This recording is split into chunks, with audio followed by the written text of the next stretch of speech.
तो राहुल गांधी कांग्रेस की परिवर्तन रैली में परेड ग्राउंड में पहुंच चुके हैं। राहुल गांधी को सुनने के लिए हजारों की संख्या में कांग्रेसी कार्यकर्ता जो है वो भी पहुंचे हैं। तस्वीरें आपको हम दिखा रहे हैं। राहुल जी का स्वागत करते हैं। युवा जुझारू हमारे मार्गदर्शक, हमारे अखिल भारतीय कांग्रेस सपुत्र मनीष खंडूरी जी कांग्रेस पार्टी में शामिल हो रहे हैं। आग्रह करूंगा कि वो राहुल गांधी की वीर भूमि, इसमें राहुल जी का स्वागत करते हैं। युवा जुझारू हमारे मार्गदर्शक और पूर्व मुख्यमंत्री हरीश रावत क्या कुछ कह रहे हैं, एक बार सुनते हैं उन्हें। नरेंद्र जीत सिंह बत्रा जी से जो तमाम बड़े नेता जो है पहुंचे हुए हैं, अभी वो क्या कुछ कहेंगे हम आपको सुनाएंगे, लेकिन तस्वीरें हम आपको दिखा रहे हैं और बहुत मायने रखती है ये रैली। तो राहुल गांधी को सम्मानित करते हुए तमाम मैं आग्रह करूंगा हमारे उत्तराखंड कांग्रेस पार्टी के अखिल भारतीय कांग्रेस कमेटी की तरफ से प्रभारी हमारे संघर्षशील नेता जो माननीय राहुल गांधी जी के संदेश को, उनके आदेश को जो है फलीभूत करने के लिए पुरजोर कोशिश में लगे हैं, आदरणीय श्री अनुग्रह नारायण सिंह जी, वो अपने विचार रखें। अखिल भारतीय कांग्रेस पार्टी के अध्यक्ष और इस समय भारतवर्ष में फासिस्टी ताकतों से जूझ रहे, फासिस्टी चेहरों को बेनकाब करने वाले परम आदरणीय माननीय राहुल गांधी जी, मंच पर आसीन पूर्व मुख्यमंत्री हरीश रावत जी, नेता विरोधी दल आदरणीय इंदिरा हृदय जी, प्रदेश के अध्यक्ष जो लगातार हम लोगों के बीच में, आप लोगों के बीच में रात दिन संघर्ष कर रहे हैं, भाई प्रीतम सिंह जी, उपनेता करण मेहरा जी, कुंजवाल साहब, प्रदीप टमटा जी और यहां पे मंच पे आसीन सभी सम्मानित नेतागण, भाइयों और बहनों, मैं राहुल जी का इस देवभूमि में, इस वीर भूमि में आप लोगों की ओर से हृदय से स्वागत करता हूं। तो उत्तराखंड की जब हम बात करेंगे तो आज की सबसे बड़ी खबर ये कि राहुल गांधी की परिवर्तन रैली जो थी उसमें मनीष खंडूरी, जिनका पहले तो चर्चाएं थी लेकिन अब वो कांग्रेस में शामिल हो गए हैं और राहुल गांधी ने उनका स्वागत किया। देखिए तस्वीरें हम आपको दिखा रहे हैं, दो तस्वीरें आपकी स्क्रीन पर नजर हैं। पहली तस्वीर में आप देख रहे हैं राहुल गांधी जो हैं वो तमाम लीडरान के साथ खड़े, लेकिन दूसरी तस्वीर में जो है उनका स्वागत हो रहा है, कांग्रेस पार्टी में वेलकम किया जा रहा है और संभावनाएं हैं कि टिकट भी मिल जाएगी।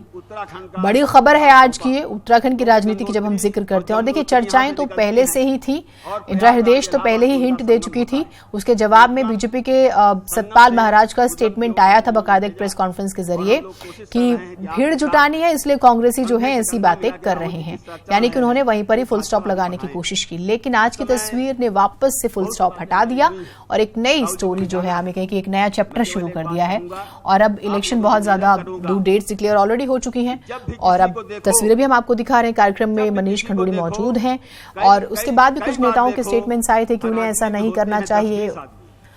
दीपांकर हमारे साथ, हमारे सहयोगी जुड़े हुए हैं। दीपांकर, चर्चाएं थी लेकिन अब तो तस्वीरों ने जो है हमें कहें कि सर्टिफिकेट ही दे दिया कि मनीष तो आ गए हैं कांग्रेस में।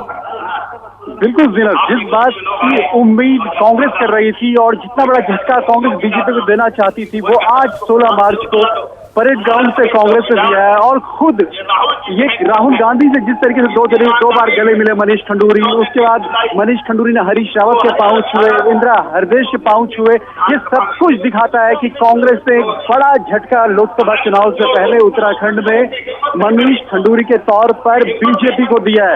भुवनचंद खंडूरी ने अपनी जितनी राजनीति की 1991 के बाद से लेकर आज 2016 तक लगभग 26 सालों में वो बीजेपी के नाम पे की। वो लोकसभा में गए, वहां पर कैबिनेट, वहां पर मंत्री बने, केंद्र सरकार में उत्तराखंड के मुख्यमंत्री रहे। ईमानदारी का जो एक नाम था, वो टाइटल खंडूरी, भुवनचंद खंडूरी के नाम के साथ जुड़ा रहा। और आज उनके बेटे अगर कांग्रेस में शामिल होते हैं उनकी राजनीति के 26 साल बाद और लोकसभा चुनाव से लगभग 25 दिन पहले, तो समझ लीजिए कितने बड़े मायने होंगे। और आज की इस रैली के अब राहुल गांधी का संबोधन होगा, वो क्या बोलते हैं, और जब रैली समाप्त होगी उसके बाद जो सियासी समीकरण उत्तराखंड में बदलेंगे बीजेपी और कांग्रेस के बीच, वो बेहद दिलचस्प होंगे जीनत देखने के लिए। बिल्कुल, और दिलचस्प है भी। लेकिन हम एक चीज देखें कि दीपांकर, अंदर खाने ऐसी खबरें भी थी, मैं आज भी एक स्टेटमेंट सुन रही थी, उसमें ये था कि मनीष खंडूरी को इस बात का ख्याल रखना चाहिए कि उनके पिता का इतना बड़ा कद है और जो है छवि खराब होगी। और एक और खबर है कि सोशल मीडिया पर ऐसी भी मुहिम चलाई जा रही है कि उनके खिलाफ जो है अनुशासनात्मक कार्रवाई की जाए। बिल्कुल जीनत, भुवनचंद खंडूरी आप अगर कहेंगे कि पौड़ी जिले से लेकर पिथौरागढ़ तक और उत्तराखंड में एक ऐसा नाम है, इवन जो देश के दूसरे राज्य में उनके भुवनचंद खंडूरी नाम को जाना जाता है। अटल बिहारी वाजपेयी सरकार में मंत्री रहे, केंद्रीय सड़क एवं भूतल परिवहन राज्य मंत्री रहे, स्वर्णिम चतुर्भुज योजना पर उन्होंने काम किया, तमाम हाईवेज पर काम किया। तो भुवनचंद खंडूरी एक बहुत बड़ा नाम है उत्तराखंड की। विपक्षी पार्टी को ज्वाइन करते बड़ा झटका है। और मनीष खंडूरी को लगता होगा कि अभी जिस एज में लगा, मुझे लगता है कि 45 साल के करीब उनकी एज होगी, तो एक लंबा सियासी करियर उनके सामने है। भुवनचंद खंडूरी बीमार है, खुद ही कह चुके थे कि वो स्थिति में नहीं है कि वो इलेक्शन लड़ पाएंगे। भारतीय जनता पार्टी मानती है कि खंडूरी इलेक्शन नहीं लड़ पाएंगे। अब अगर इस केस में कांग्रेस उन्हें पौड़ी लोकसभा सीट से उम्मीदवार बनाती है तो पौड़ी लोकसभा सीट पर बीजेपी के लिए चुनौती बहुत बड़ी होने वाली है, बाकी सीटों पर चुनौती बहुत बड़ी होने वाली है। कुल मिलाकर एक मैं कहूंगा कि एक पॉलिटिकल ट्विस्ट एंड टर्न का टाइम आज उत्तराखंड की सियासत में यह है, जो कांग्रेस ने बीजेपी के सामने एक बड़ा प्रश्न चिन्ह खड़ा कर दिया है। जीनत, एक सवाल और दीपांकर, क्योंकि आप उत्तराखंड की राजनीति को काफी समय से देख भी रहे हैं, एनालिसिस हो सकता है कि थोड़ा सा हाइपोथेटिकल हो जाए, लेकिन कितना फायदा कितना नुकसान कांग्रेस को भी और ठीक वैसे ही बीजेपी को भी? जीनत, कांग्रेस 2017 के बाद कांग्रेस का पूरा ग्राउंड उत्तराखंड में खाली था। प्रीतम सिंह के सामने सबसे बड़ी चुनौती यही थी कि जो पार्टी 11 विधायकों और सिमट के रह गई हो उसे कैसे आगे बढ़ाया जाए, कैसे उसे बड़ा किया जाए। और निकाय चुनाव में इतना अच्छा प्रदर्शन कांग्रेस का नहीं रहा, भला ही 2 नगर निगम उन्हें मिले, लेकिन ऐसा बड़ा प्रदर्शन आप उसे नहीं कह सकते। तो अब इसके बाद जबकि आपको पास स्पेस खाली था, गढ़वाल मुख्य नेता नहीं थे, हरक सिंह रावत छोड़ के आ गए थे 2016 में, उसके बाद सतपाल महाराज छोड़ के आ चुके हैं। तो जो सियासी बैकग्राउंड, जो सियासी बैटल ग्राउंड खाली था गढ़वाल का, उसको अब खंडूरी यहाँ पर फुलफिल करेंगे। ब्राह्मण चेहरा होंगे, एक बड़ी बात होगी खास तौर पर। तो बीजेपी के लिए बात करूं तो बीजेपी के लिए नुकसान ये होगा कि भुवनचंद खंडूरी के नाम को आपने ईमानदारी के नाम पर भुनाया। भुवनचंद खंडूरी को आपके पास आएंगे, प्रीतम सिंह क्या कुछ कह रहे हैं, एक बार सुनाते हैं दर्शकों को। आदरणीय राहुल गांधी जी हमारे बीच उपस्थित, अखिल भारतीय कांग्रेस कमेटी के महामंत्री, इस प्रदेश के पूर्व मुख्यमंत्री आदरणीय हरीश रावत जी, प्रदेश प्रभारी मेरे बहुत ही सम्मानित आदरणीय अनुग्रह नारायण जी, नेता प्रतिपक्ष मेरी बहुत ही सम्मान्य आदरणीय डॉक्टर इंदिरा हृदयेश जी, कांग्रेस विधानमंडल दल के उपनेता, मेरे साथी, मेरे सहयोगी सम्मानित कर्ण मेहरा जी, हमारे बीच उपस्थित पूर्व विधानसभा अध्यक्ष, वर्तमान में विधायक, मेरे बहुत ही सम्मानित आदरणीय गोविंद सिंह कुंजवाल जी, प्रदेश के पूर्व अध्यक्ष, मेरे बहुत ही सम्मानित आदरणीय किशोर उपाध्याय जी, हमारे बीच उपस्थित अखिल भारतीय कांग्रेस कमेटी के सचिव, मेरे साथी, मेरे सहयोगी सम्मानित काजी निजामुद्दीन जी, अखिल भारतीय कांग्रेस कमेटी के पूर्व सचिव, मेरे बहुत ही सम्मानित साथी प्रकाश जोशी जी, और आज जिन्होंने कांग्रेस में विश्वास व्यक्त करते हुए राहुल गांधी जी की अगुवाई में कांग्रेस परिवार में सम्मिलित होने का फैसला लिया, मेरे बहुत ही सम्मानित मनीष खंडूरी जी, और आज इस सभा का संचालन कर रहे मेरे बहुत ही सम्मानित आदरणीय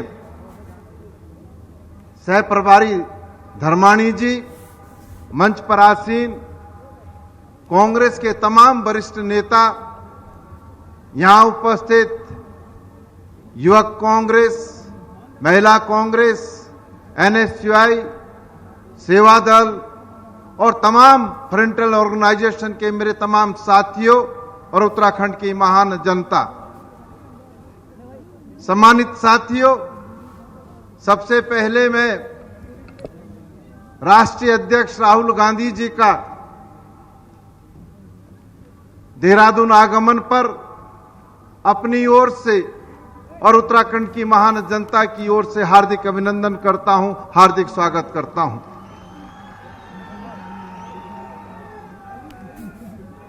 साथियों, हमारे तमाम वरिष्ठ नेताओं ने अपनी अपनी बात कहने का काम किया। उन तमाम बातों से अपने आप को संबद्ध करता हूं और कहना चाहता हूं, 2019 की जो जंग है, ये जंग इस बात की है कि इस देश का लोकतंत्र जीवित रहेगा या नहीं रहेगा। ये जंग सच और झूठ के बीच में है, और जब मैं सच और झूठ का जिक्र करता हूं तो मेरे सम्मानित साथियों, मैं आपसे कहना चाहता हूं, 2017 के विधानसभा चुनाव में देश के प्रधानमंत्री उत्तराखंड की सरजमीन पर आते हैं, और जब उत्तराखंड आते हैं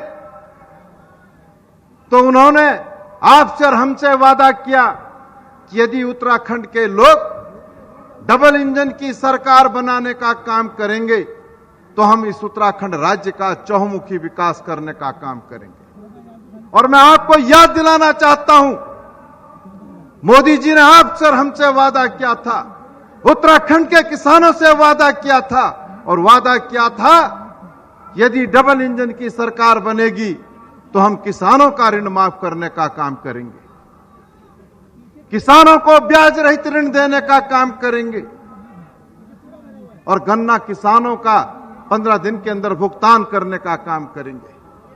लेकिन मेरे सम्मानित साथियों, आपसे कहना चाहता हूं, 2 साल का कार्यकाल हो गया है, ना तो किसानों का ऋण माफ हुआ, ना गन्ना किसानों का भुगतान हुआ। आज इस उत्तराखंड राज्य में, जिस राज्य को हम देवभूमि कहते हैं, किसान आत्महत्या करने का काम कर रहा है। एक नहीं 13 किसानों ने आत्महत्या करने का काम इस राज्य के अंदर किया। और जब किसान आत्महत्या करता है तो मेरे सम्मानित साथियों, मैं आपसे कहना चाहता हूं कि प्रदेश के मुख्यमंत्री कहते हैं कि किसानों की आत्महत्या तो फैशन है। ऐसी असंवेदनशील सरकार इससे पूरे इस राज्य में हमने कभी नहीं देखी है। साथियों, मैं आपको याद दिलाना चाहता हूं, इसी राजधानी देहरादून के अंदर नोटबंदी और जीएसटी से आजीज आकर के एक व्यापारी ने मंत्री के जनता दरबार में जहर खा करके ये कहते हुए मौत को गले लगाने का काम किया कि नोटबंदी और जीएसटी ने मेरे व्यापार को तबाह कर दिया है। और इस राज्य के अंदर एक नहीं 3 व्यापारियों ने नोटबंदी और जीएसटी से आजीज आकर के आत्महत्या करने का काम किया है।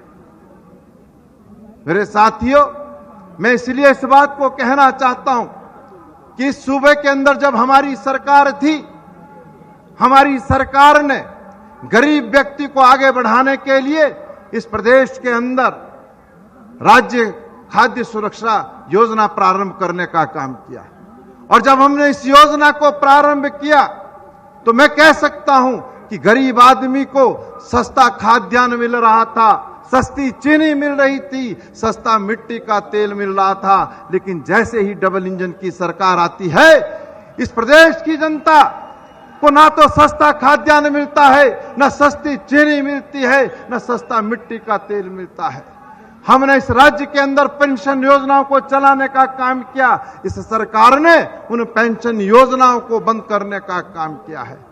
समय का अभाव है, बहुत सारी बातें कहनी थी, लेकिन मैं आज आप इतनी बड़ी संख्या में यहां पर आए हैं, मैं आपके माध्यम से अपने राष्ट्रीय अध्यक्ष राहुल गांधी जी को विश्वास दिलाना चाहता हूं कि राहुल गांधी जी